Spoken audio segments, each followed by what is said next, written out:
On EPRA, of course, that is the Energy Petroleum Regulatory Authority, on some changes. Tell us about that. So EPRA is proposing amendments to the Energy Act of 2019, of course, through the Miscellaneous Amendments Bill of 2023, which is now being proposed by the Leader of Majority, MP for Kikuyu, Kimani Ichung'wah. And Kenyans are already talking about this because, remember, the maximum levy on fuel and electricity is usually at 0.5% of the cost. And now the proposal is to have it at a maximum of 1%. Of course, this will have the price of fuel and electricity and the products in that chain particularly go up due to this adjustment. And so Kenyans are already complaining about this, by the way, Fatia, because you know, amid the cost of living is at an all-time high right now. Fuel prices are also a big debate in the country right now.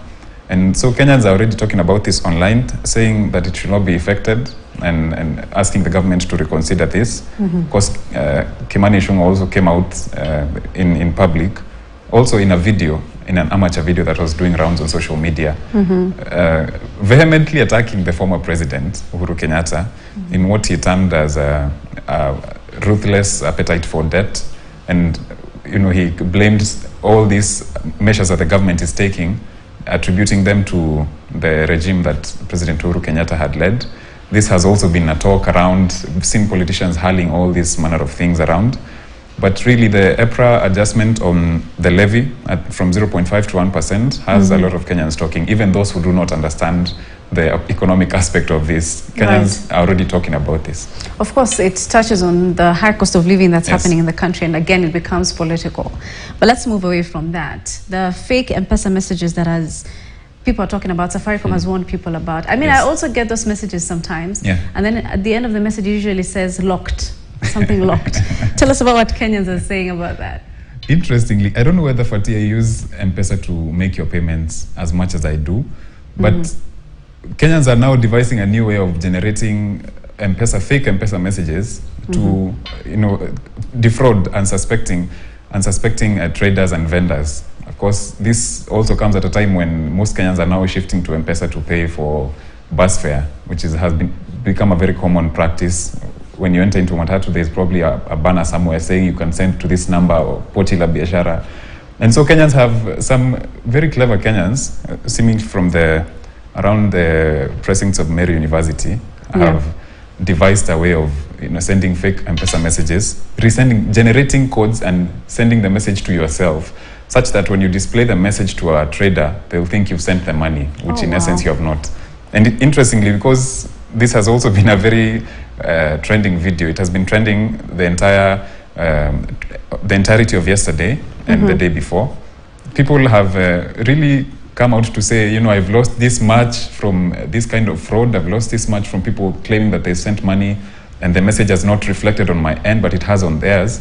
So, and you know, it's interesting, Fatia, because this message also comes with a feature that you can adjust the time to match the time that you're making the payment. Wow. Yeah, so Safaricom has also come out to warn that this practice is going to make traders lose and they should confirm from their end.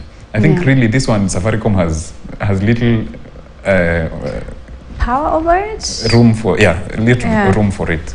As much as it's creative, it's also pretty malicious-ish, if I could put it that way. It is very malicious, honestly. Right. Let's move on to, of course, another big story in the country, the floods. I mean, we've seen floods all over, and specifically in the coast region. I don't know if you saw the video in Bamburi, where there was even someone who was being swept. It looks like a river.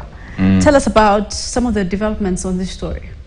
So the government has come out to say that over 20,000 families have been displaced in 6 counties, which is Mombasa, 6 coastal counties, Mombasa, Tana River, Lamu, Kilifi, and Kwale. Of course, this comes at a time also when the deputy president was in the region distributing relief food to all the affected families.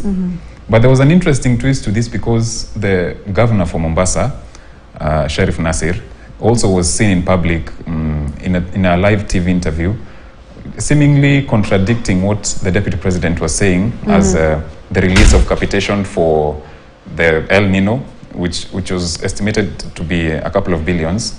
And so there was back and forth about this online, as to who is telling the truth and who is not. But Kenyans are really standing with people from Mombasa County, particularly, and those who have been affected by the floods. They've been, like you've rightly said, there have been videos circulating of, floods and people being carried away, and cars, property. It's tragic. And I saw you ran a story about Mandera County as well.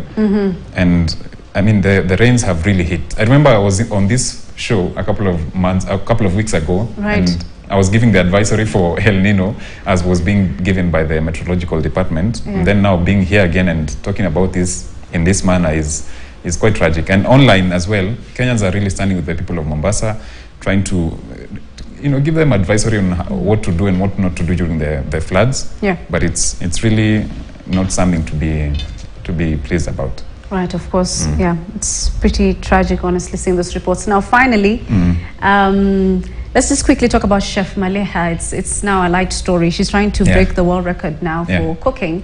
Is it 150 hours? Oh, yes. She's aiming to cook for 150 hours. By the way, I think she has already smashed that record, which was set at 119 hours.